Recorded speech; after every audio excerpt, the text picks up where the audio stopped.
everything that goes into my ears is travel, hearing voices. Everything that's on my mind will go against my choices. It's like I woke up this morning and I'm feeling retarded. I first been out.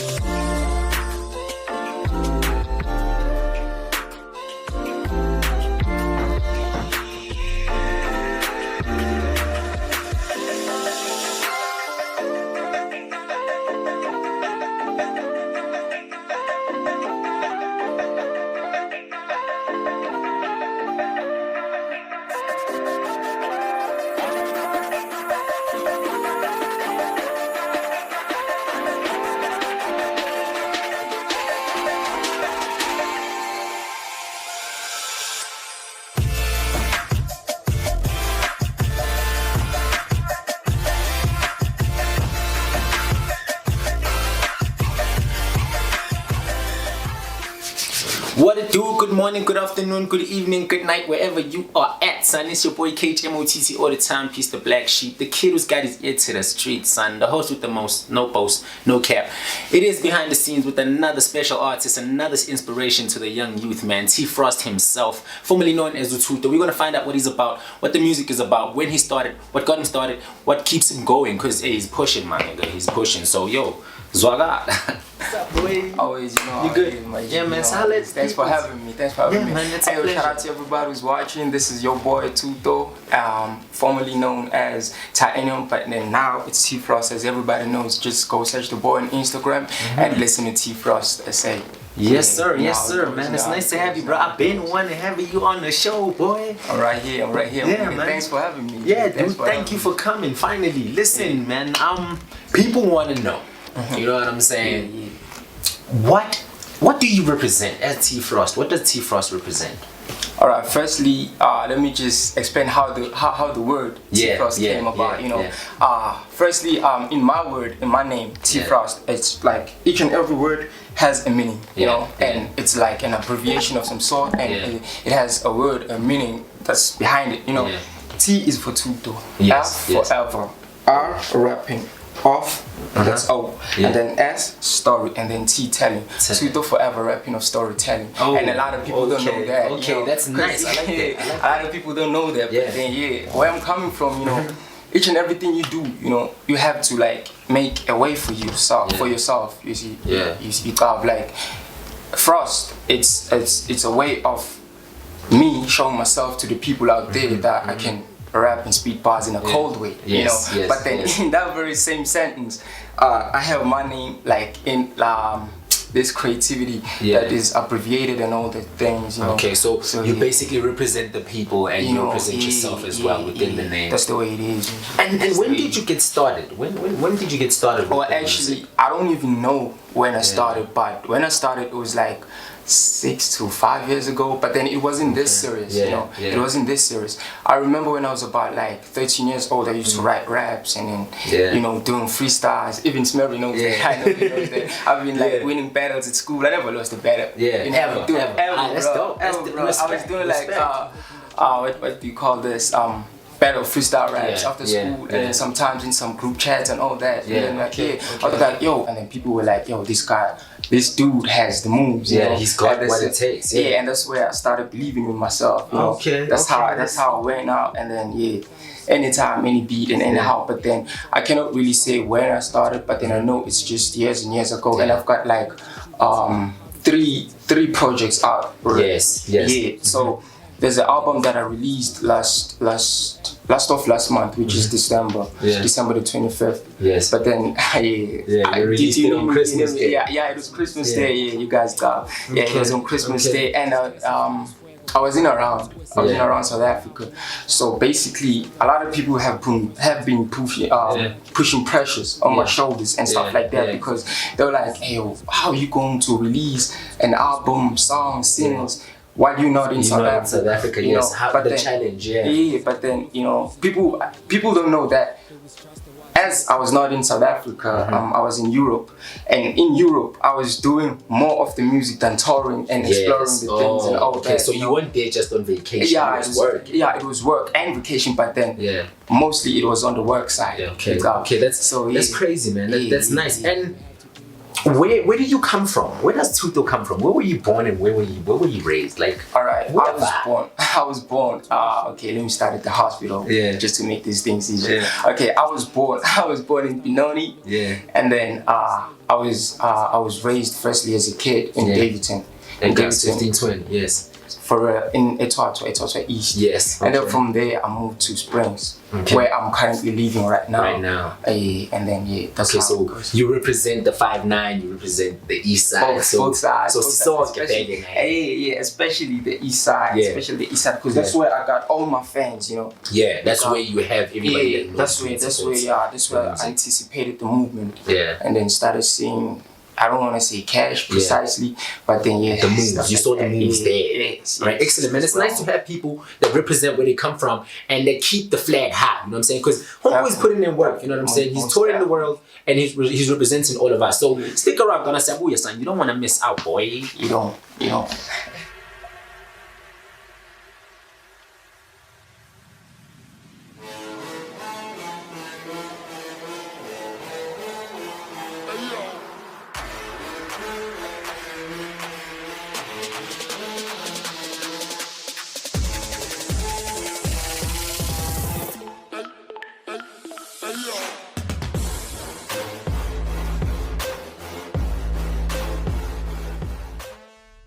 Welcome back, son. You're missing out if you didn't see the first part of this, boy. I'm with the boy T Frost himself, son.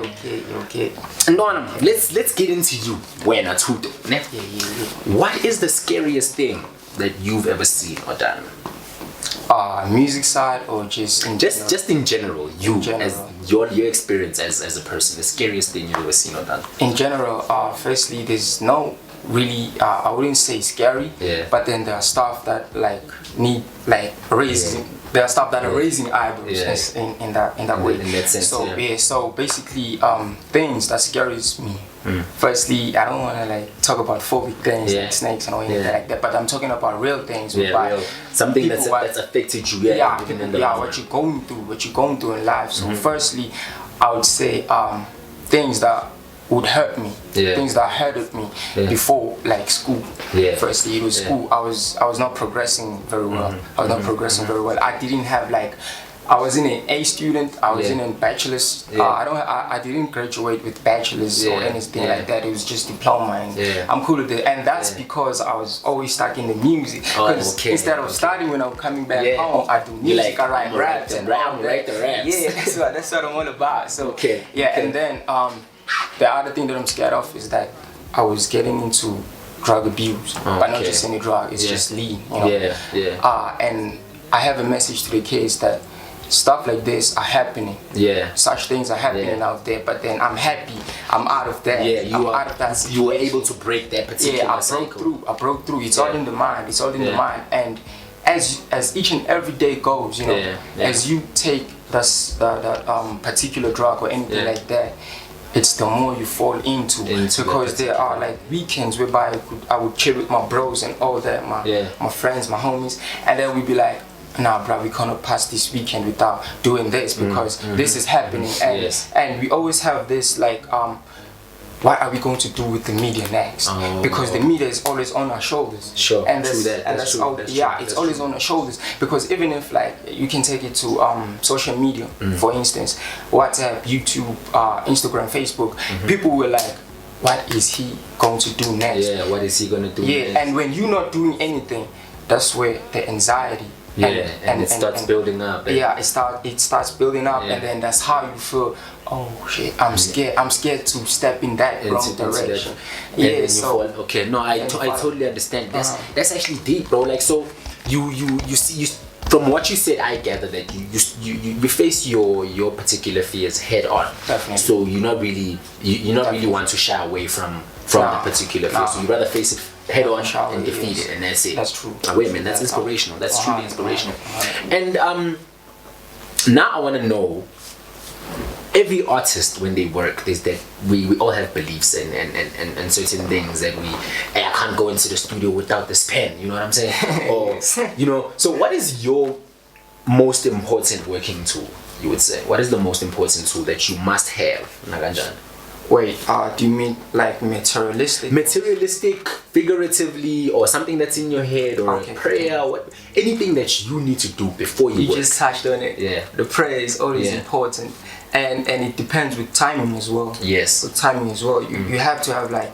I'm not sure about the other artists, but then me as T Frost, I have this time whereby during midnight to 1 o'clock, 2 o'clock, 3 o'clock. That's where I write, and that's where I get my I don't know what to say. That's where I get level-headed. Okay. That's when you balance everything that you and that's how I can like fit some words into some bars and some beats and some. And you know what I'm saying. So and it's all meditation process. Yeah, definitely. So it's all about the emotions that I have. Cause let's say in the afternoon, whereby I'm coming from school, I don't have that same mentality because I have a lot of things going on. But then, as people are sleeping and everybody's that still. Yeah. That's where the ideas kick in, the emotions. That's when your head breathes properly. Yeah, and that's when I start rapping very well, and that's what I need. And prayer is working. Is the key. People don't know that prayer is working. You just have to pray always, even when you do a simple thing. Pray always. That's very important. Beautiful, man. I like that. That's what I need. I like that very much. And what do you do in your spare time? What does Thuto do in his spare time when you have nothing to do? Like you written the rhymes, you were in the studio, you worked on a hot track. The weekend was a nice weekend, you gigged, and it was good. What do you do in your spare time? Definitely, it's a lot of things that I do. Yeah. Firstly, I started photography, and I do photography. Yeah. I play soccer. Yeah. I play PlayStation all the time. Okay. I chill with my homies, and that's where I spend a lot of time. Yeah.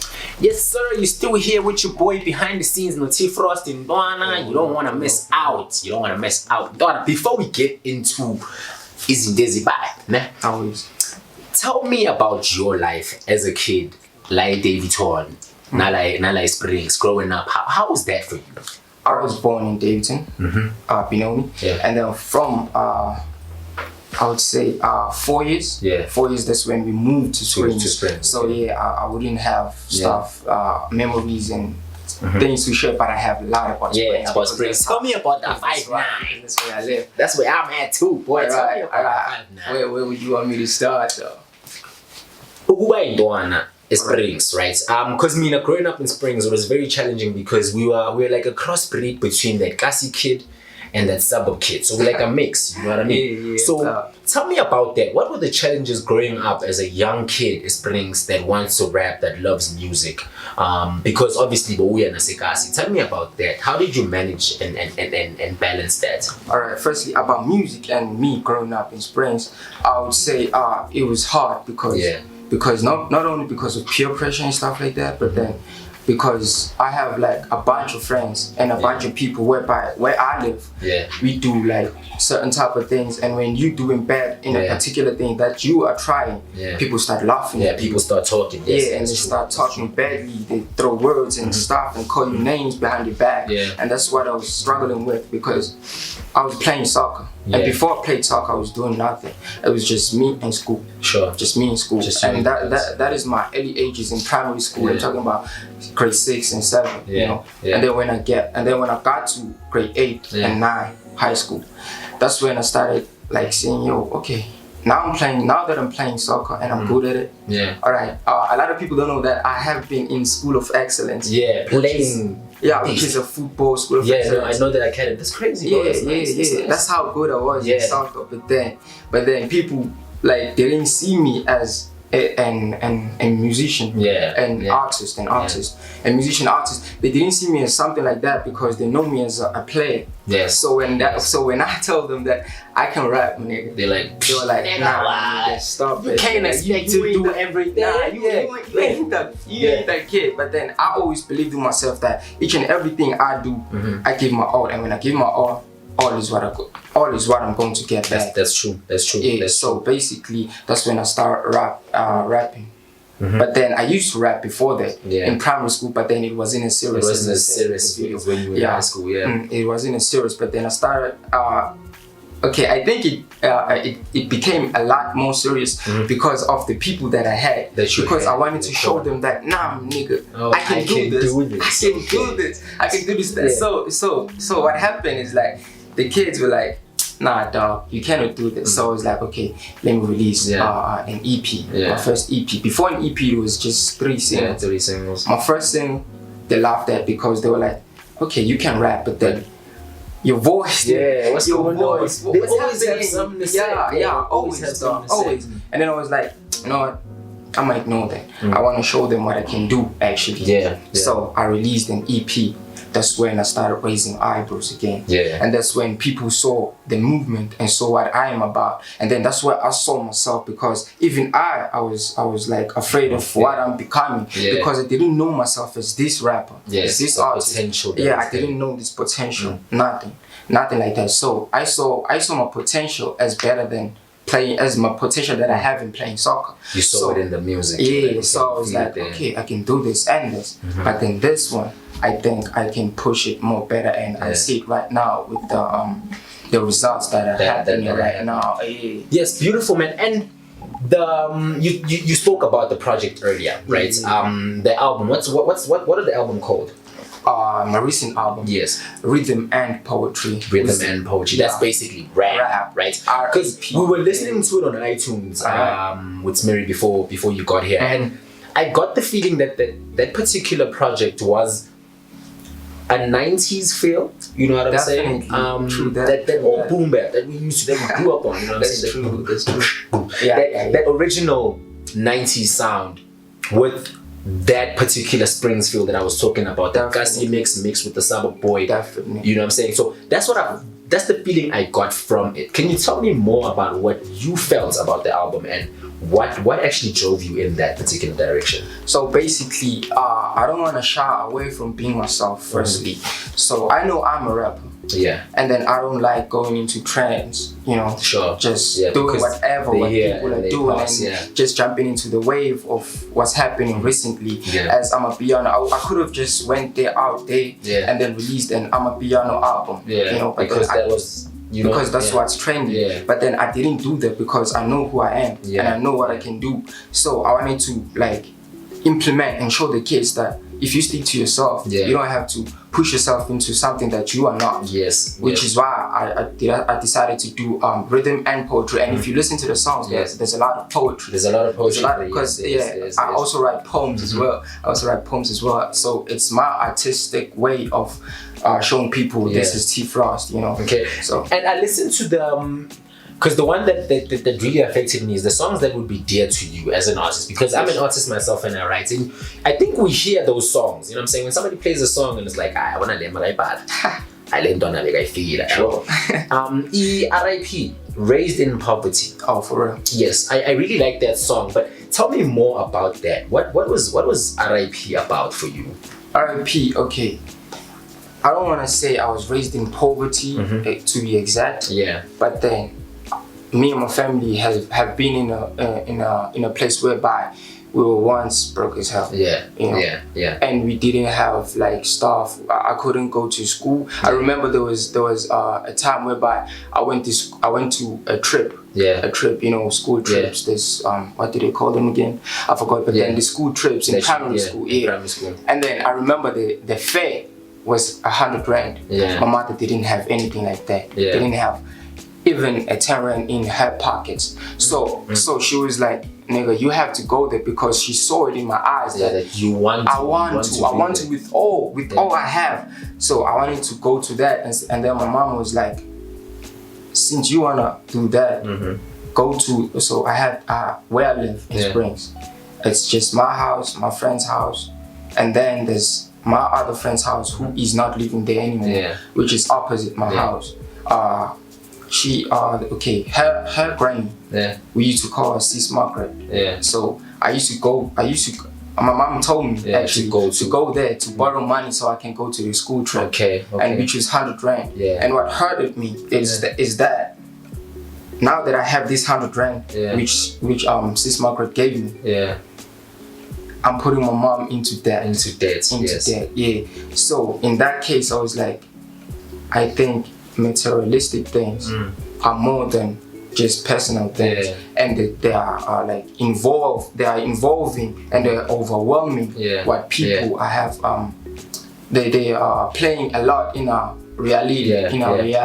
So that's what the inspiration came from for that particular song. So I was like, nah, I'm gonna put my family in this situation just because I want to feed my what can I say? Just because I want to feed my wants and then your needs and your desires and everything. Just to go to the trip and do whatever. So with that in mind, I was like, this trip is not important anymore because it's taking over what's more important. Which is my mother's love. So I went to that trip. I had nothing in my backpack. You know, when you go to trip, you know, there's something you call umpao. For real. So you didn't have snacks. I had nothing. The only thing that I had in my bag was iskaftin with toast and peanut butter. Damn.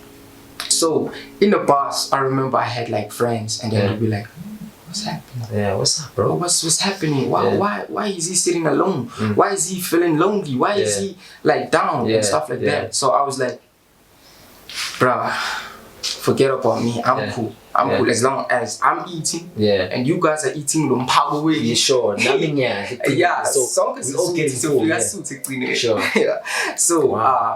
So that's when, like, cause now things are different. Firstly, now things are different. I'm no longer suffering those kind of things because God is there. And when you pray, God fulfills your prayers. So now I wanna tell kids who are in that situation that there is a way out. There is a way out. You just need to believe and work hard about it. Believe in yourself. Work hard. Don't take any contract you get in. I don't wanna share these contracts that I've been gathering actually, because I know all those influencers and the people that have been sending me contracts, you know, are like, we need you, do this. They want to milk you for whatever you have. But then I know where I'm coming from, and I appreciate each and everything I get on a daily basis. That you've gone through. And everything that I have right now is my pure work.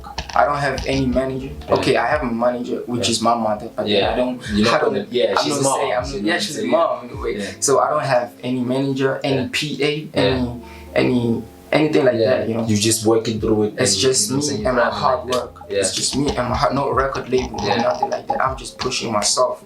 So if each and everybody pushes him or herself into anything that she believes she can go through, it can happen. So that's why I was like, even if when the song started, it was like every day trying to make a way. Know that we can slay it every time my niggas say every day try to make a way. This for all my niggas that were raised in poverty. Believe in me now while I'm still here. Rather than tomorrow when I'm at another place. So you heard the boy. Love it now. Show us the appreciation now. Wow, that's true. That's true. So you're gonna pick a number now, from 1 to 10. Any number from 1 to 10. Alright. I'm gonna ask you a question. I know you're gonna get it right. I'm hoping you're gonna get it right. If you get it wrong, you're just gonna give us a young 4-8 bars. Is that cool? Okay, that's okay. Aware. Nice. Number 1. Okay, number from 1 to 10. Choose a number. Lucky number 7. Lucky number 7. How about time 7? Good thing I changed number 7, yo. I changed number 7, right? So the question is, what is our national flower? What is our national flower? Yes. It has to be protea.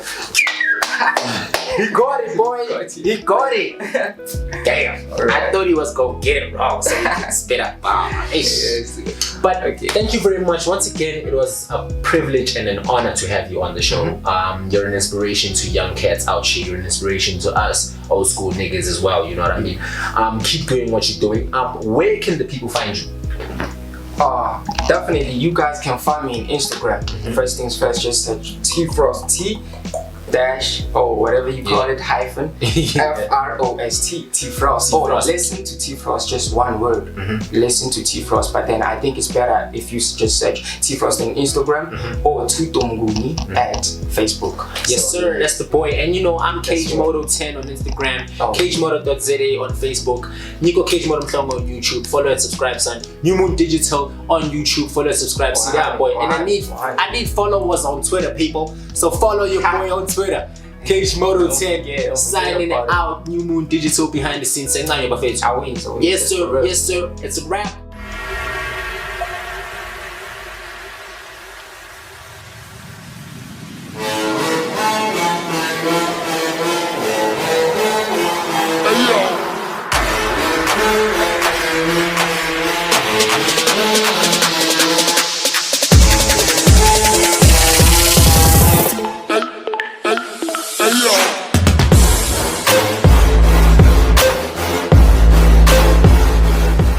Alright, let's go.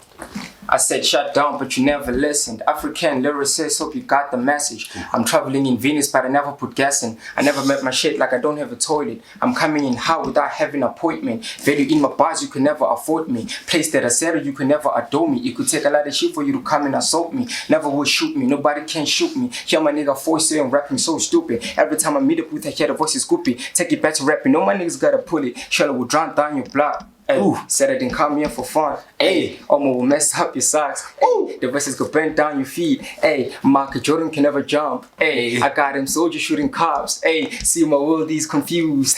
I lost my rhythm in blues.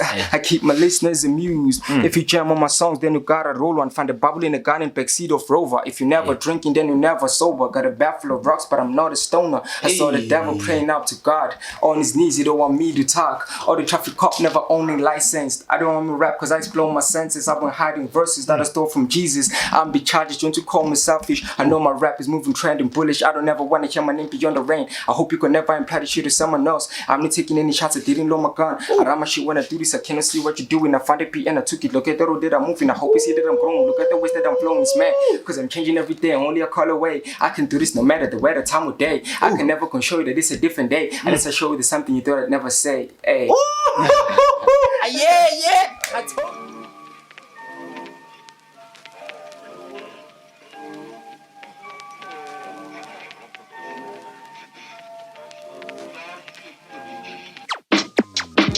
you.